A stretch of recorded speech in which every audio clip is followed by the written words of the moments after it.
Hắn đã làm một chuyện mà tất cả phụ nữ đều không dám làm. Rắc một cân lên sàn trước đã. Sau đó đổ hết phần còn lại vào nồi. Sau khi có đủ máu, dùng dao đâm hàng chục vết thương. Thời gian tính toán cuối cùng. Giữ hơi thở và đọc như chết trên ghế sofa. Đúng lúc dẫm phải máu ở cửa. Rồi giây tiếp theo, một mảnh máu của bông hoa trắng kia. Thậm chí ghê tởm đến xa đi ra. Nếu để lại dấu vết tại hiện trường, vậy cho dù nhảy xuống sông Hoàng Hà cũng không rửa được. Hắn đành phải chạy khỏi nhà. Cô ấy thấy đàn ông bỏ đi. Sau đó lại kéo một sợi tóc xuống. Sau đó đặt nó bên cạnh bơ lắt vo. Chi tiết hơn là còn cố ý để một giọt máu dưới ghế sofa. Cuối cùng cô ấy biến mất không dấu vết. Và sau khi hắn ra khỏi nhà người phụ nữ, nói buổi tối phải đưa khách hàng đến nhà anh ta xem phòng, tôi phải đề cập đến danh tính của kẻ nhìn trộm. Bởi vì anh ta là giám đốc của một công ty môi giới. Dựa vào lợi thế trong công việc, bằng cách theo dõi quyền riêng tư của người khác.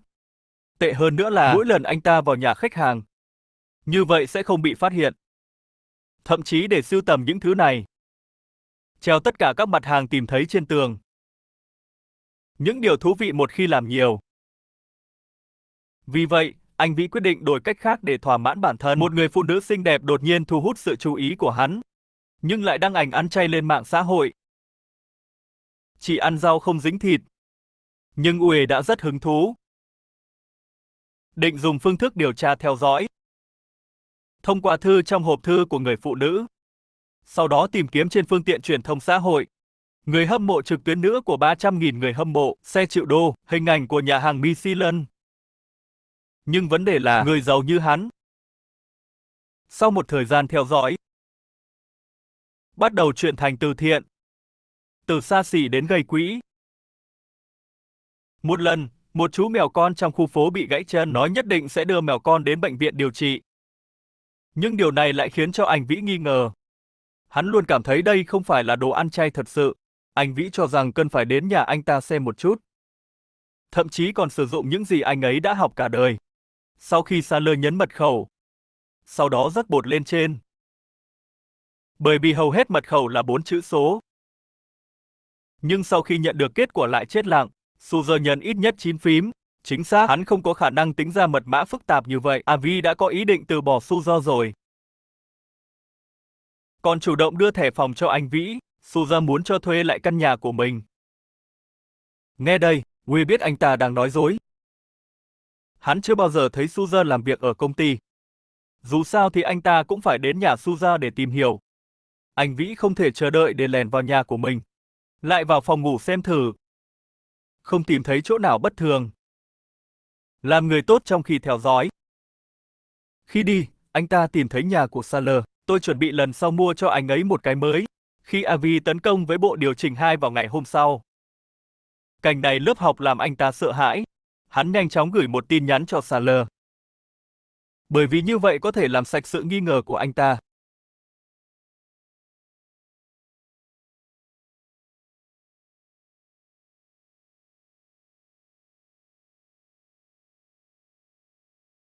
Kết quả lại một lần nữa khiến hắn ngốc mắt. Ngôi nhà cũng được dọn dẹp sạch sẽ như chưa từng có chuyện gì xảy ra. Cũng là bởi vì phòng quá sạch sẽ và ngăn nắp. Hắn nhanh chóng kiểm tra tất cả các phòng. Hiện tượng kỳ lạ này. Bởi vì anh ta nghi ngờ rằng kẻ giết người chắc chắn là sau khi anh ta rời đi. Nhưng nếu thật sự là như vậy, kẻ giết người chắc chắn đang trốn trong nhà. Chắc chắn rồi, ngày hôm sau, anh nhận được một phong bì màu đỏ. Ngoài ra còn có xác của Suler. Một trong những bức ảnh máu còn có một sợi tóc ngắn. Đúng là có khả năng lớn để lại tóc. Vậy thì chắc chắn mình là 100 lời không tranh cãi, cảnh sát đã tìm thấy anh ta ngay sau đó. Bạn thân nhất của Suzer đột nhiên chạy đến đồn cảnh sát báo cáo, bởi vì Salah đã gọi cho anh ta 4 ngày trước. Nếu một khi mất liên lạc, lúc đầu bạn gái không coi trọng. Cô ta phát hiện không liên lạc được với Suler. Khi cảnh sát phụ trách vụ án này điều tra xong phát hiện, không có chi tiết liên lạc gia đình, không định vị GPC, chỉ có thông tin cho thuê của đại lý bất động sản. Đối mặt với câu hỏi muốn thuê ở đây. Về phần hành tung của hắn thì không biết. Đưa khách hàng đi xem nhà đều tự mở cửa bằng thẻ phòng. Xem cảnh này. Chỉ đơn giản là muốn đi thẻ phòng của Suzer. Điều này khiến trái tim của anh Vĩ lập tức đề cập đến cổ họng. Anh ấy đi lên gót chân sau. Mà cảnh sát Ngô còn đang ở nhà Suler có phát hiện. Sau đó, thông qua thí nghiệm của Luminon, người ta phát hiện ra rằng ở đây có thể là manh mối mà hung thủ cố ý để lại không? Sau đó lại thông qua những bức ảnh trước đó. Hắn phải tìm ra kẻ giết người trước khi cảnh sát làm. Lòng thù hận sâu sắc. Chưa bao giờ thấy anh ta xung đột với ai. Hóa ra đúng là phát hiện một gã khả nghi. Thậm chí có một lần còn mắng và khóc Suzer. Bị cả người đều tê liệt. Mối quan hệ riêng tư giữa hai người có vẻ tốt. Ngoài ra, Uê còn phát hiện. Về cơ bản tất cả đều bắt chước Suzer. Và điều này chắc chắn sẽ dẫn đến sự mất cân bằng trong tâm trí anh ấy. Cho nên rất khó không để người ta nghi ngờ hắn. Đầu tiên thông qua nền trong video của bạn gái.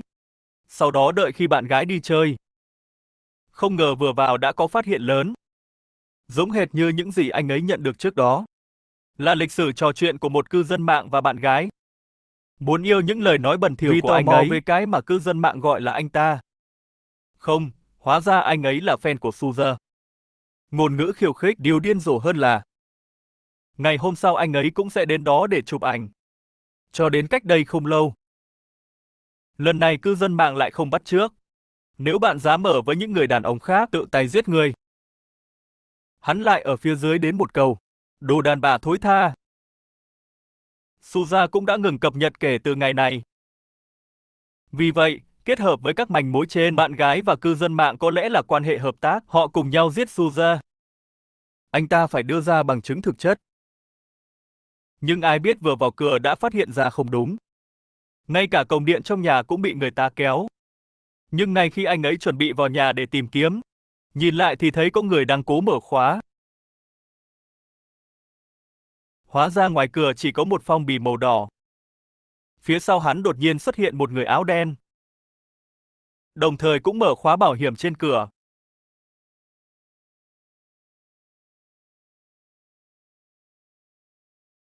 Nghê nhanh chóng rơi xuống. Khi người áo đen ôm lấy hắn. Hóa ra là trường trung học Ly. Thế là hắn không nói hai lời. Nhanh chóng hét lên và chạy ra khỏi nhà. Rồi, ông ta đã nói với cảnh sát vũ trang quyền suy luận của mình. Nếu kẻ giết Saler. Vậy tại sao bạn gái lại đến đồn cảnh sát để báo cáo vụ việc? Tại sao nó lại xuất hiện ở nhà bạn? Hắn không thể nói mình là một tên theo dõi. Nói bạn gái báo cáo vụ án là muốn che đậy. Trong lúc nói chuyện, hai người đến nhà anh Vĩ. Chỉ thấy anh Vĩ nuôi kiến. Nhưng con kiến nhỏ chết rồi cũng chết rồi. Vi lập tức sợ hãi ngồi sụp xuống đất. Nhưng không sao đâu. Trong cát nuôi kiến. Lúc đầu hắn muốn lợi dụng cảnh sát không chú ý. Nhưng cuối cùng vẫn bị bắt. Trong phong bì. Nhưng khi anh Vĩ báo án, bản thân hoàn toàn không biết trường trung học Lý. Vi thấy vậy. Vậy tại sao lại đưa bạn đến đây? Đây không phải là những gì bạn vừa nói sao? Boomerang đến quá nhanh. Nhìn mình biến thành vật tế thần cắn. Cuối cùng đánh gục viên cảnh sát vũ trang và trốn thoát. Lập tức đưa ra lệnh truy nã đối với anh Vĩ. Vết máu sau khi kiểm tra so sánh. Đồng thời, lúc này mới biết ông từng bị xử phạt nhiều lần vì tội quấy rối trên mạng, mà là bạn thân của Suzer. Bạn gái đang livestream trên mạng. Và đổ lỗi mọi thứ cho anh Vĩ, dẫn đến anh Vĩ bị cư dân mạng phun ra chết. Chỉ có thể tự mình tìm kiếm bằng chứng tẩy trắng. Sau khi tìm kiếm cẩn thận. Và địa chỉ này là nhà của mẹ Avi. Trùng hợp là Nguê cũng nhận được điện thoại từ Nghĩa Trang. Nhưng vì lúc đó anh ấy đang bị sốc. Anh Vĩ cũng không để chuyện này vào lòng lắm. Hắn đột nhiên nhận ra cái gì? Lấy tro cốt của mẹ tôi ra. Cái bình tro của mẹ tôi thực sự bị người ta động tay chân. Còn có một thứ hắn sợ nhất. Bởi vì ngay khi anh ấy xuất hiện. Chắc chắn rồi. Nhà kho bí mật của bạn. Vậy là xong rồi. Nguê không chịu nổi nữa. Bởi vì đây có thể là vũ khí giết người của Saller. Mà lúc này bạn gái đang mượn làn sóng nhiệt độ này livestream, hắn còn tưởng là vừa đặt hàng mang đi. Nơi nào không phải là anh rể Liên Xô. Do có Jenny mơ nuôi. Bạn có ăn được không? Bạn còn tưởng của tôi là nồi chua cay không? Không sao đâu. Giải cứu linh hồn của bạn.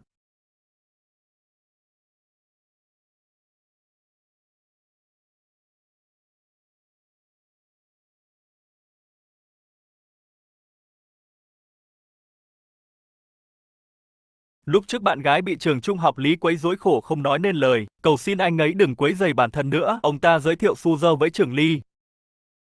Quyết định từ bỏ bạn gái. Suzer nói với bạn gái, nhất định phải đến đồn cảnh sát báo án. Sau đó, Suzer thực sự mất tích. Cho nên khi báo cảnh sát, cố tình che giấu sự tồn tại của trường trung học Ly, hắn là người đã giới thiệu Suler với Ly. Thế là hắn lại nhanh chóng hướng mũi nhọn về phía anh Vĩ. Điều kỳ lạ hơn là hắn và Suzer không phải là bạn thân. Suler để trở nên nổi tiếng trên mạng. Sau đó hắn lại dùng đủ loại phương thức tẩy trắng mình. Trong khi thu hút được nhiều người hâm mộ. Tất nhiên, lợi ích của bạn gái đương nhiên là không thể thiếu. Và phong bì dùng trước khi trang điểm là màu đỏ. Nghe đây. Đó là loại kem bảo vệ tay mà tôi đã ngửi thấy ở nhà Suzer. Nghĩ lại đi. Lúc này anh Vĩ, mình đây là bị Suzer cho chơi rồi. Có một người đặc biệt ở đồn cảnh sát. Sau khi nghe tin Suzer bị tai nạn, nhưng anh ấy không yêu cầu giúp đỡ. Thì ra, lý do là lúc đầu anh ta để trả nợ cao, bán cho bọn buôn người để trả nợ, và đuổi tên điên này ra khỏi nhà. Đầu tiên làm ở hộp đêm một thời gian với 9 cô gái, nhưng luôn thấp kém. Muốn trở thành người nổi tiếng trên mạng để đạt được nâng cấp lớp học, anh ấy sẽ sớm không thể kiếm sống. Và ngay khi anh ta tuyệt vọng đến mức muốn chết, nói là có người cứu mấy con chó hoang. Điều này khiến Suzer nhìn thấy cơ hội kinh doanh to lớn. Sau khi tạo xong nhân thiết, đã nhận nuôi hàng trăm con vật đi lạc, tăng nhiệt độ và sự nổi tiếng cho bản thân. Điều tồi tệ hơn là anh ta cố tình làm gãy chân con mèo hoang. Mình nhất định sẽ đưa mèo con đến bệnh viện điều trị.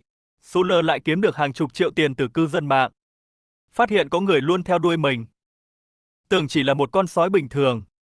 Khi anh ấy chụp ảnh bằng túi của người khác ở quán cà phê, Suzer mới nhận ra mình đang bị theo dõi sao. Nếu anh ta lại ra ngoài nói lung tung. Cho nên hắn phải bịt miệng đối phương. Thế là Suzer bắt đầu chống theo dõi. Hắn đã có một kế hoạch phạm tội hoàn hảo. Vừa vặn gần đây trường trung học Ly đang quấy rối anh ta. Nó lập tức trở thành con chó ngoan ngoãn. Suzer biết Avi muốn vào phòng anh ta. Tự mình chuẩn bị trước ở nhà. Hướng Anh Vĩ loại này thích nhìn trộm biến thái. Thậm chí không dám tiến lên chạm vào thi thể, anh Vĩ vừa vào thì bị dọa bỏ chạy. Đó là tất cả bằng chứng từ hiện trường. Sau đó hắn âm thầm thao túng trường trung học Lý. Nhưng khao khát được cắm dao trong hổ tro cốt. Thật ra mục đích chỉ là muốn dọa anh Vĩ một chút. Thật dễ dàng để đưa Avi vào tù. Cho nên hắn phải giết anh Vĩ. Vì vậy, Suzer lại đặc biệt chuẩn bị kế hoạch hai tay. Sau đó giả hiện Trừng Thành ảo tưởng tự sát.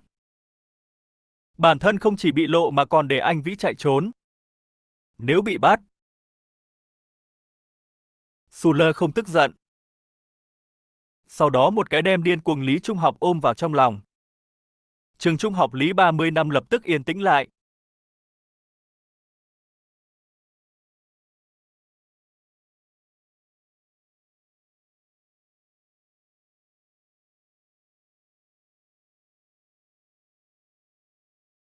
Suler từ lâu đã được tính là trường trung học Ly, có thể không đáng tin cậy. Trường trung học Ly.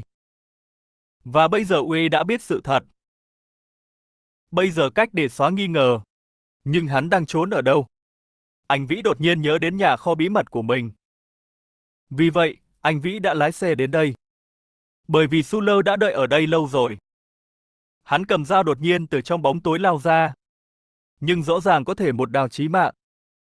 Ngay cả sau khi Avi thoát ra, hoạt động không thể giải thích được này đã khiến anh Vĩ bị mù. Hắn đành phải phản kháng theo bản năng.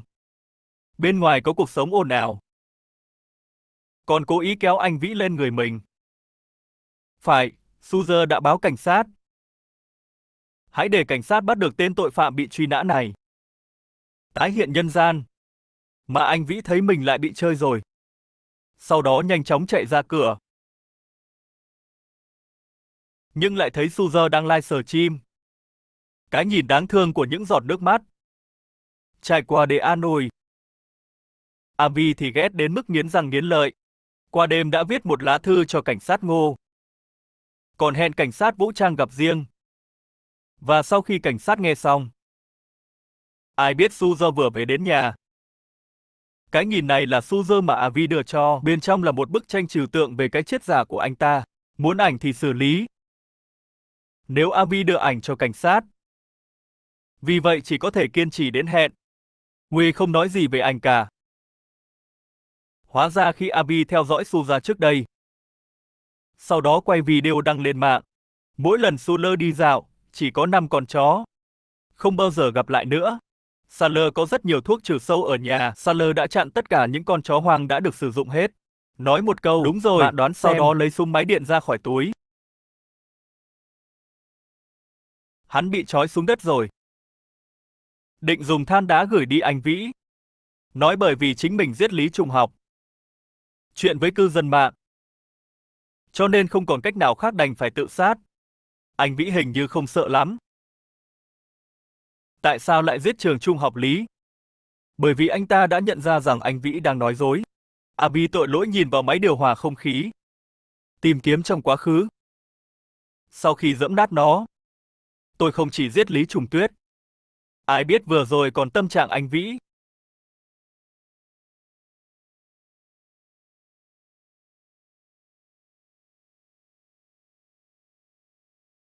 Triệu Huệ Lan trong miệng anh Vĩ cũng là bạn thân của Suzer. Mối quan hệ vốn rất tốt. Chao Hu Lân ghen tị muốn chia sẻ một phần hành động. Hãy để Saler trả cho anh ta 20 triệu đô la tiền giấu giếm. Hắn nhìn bị đâm bạn gái tốt của mình, Suler. Thế là tìm một cây gậy gỗ và đập chết Triệu Huệ Lan ngay tại chỗ. Mà cái này vừa vặn bị anh Vĩ theo dõi hắn phát hiện. Chỉ nghĩ rằng Suzer đã chôn những con chó hoang ở đây, cho đến khi anh ta nói chuyện này với cảnh sát vũ trang. Họ cũng đã hỏi Suler nhiều lần. Bây giờ đột nhiên nghe được tin tức này. Kết quả thật sự tìm thấy thi thể của Triệu Huệ Lan. Vậy thì vẫn không thể kết tội anh ta. Chuẩn bị học bài của Saler. Và Suler đã bị lừa. Ngoài ra, khi hắn biết được bí mật của Triệu Huệ Lan cũng bị lột ra. Điều này cũng gián tiếp thừa nhận chính là hắn giết Triệu Huệ Lan. Nguê không còn cần phải diễn nữa. Nói cảnh sát vũ trang đã nghe thấy mọi thứ ở cửa. Hắn như gió lao về phía anh Vĩ. Muốn giết tên biến thái đã tự hủy hoại mình này. Cảnh sát vũ trang xông vào đúng lúc. Nhưng cho đến lúc này,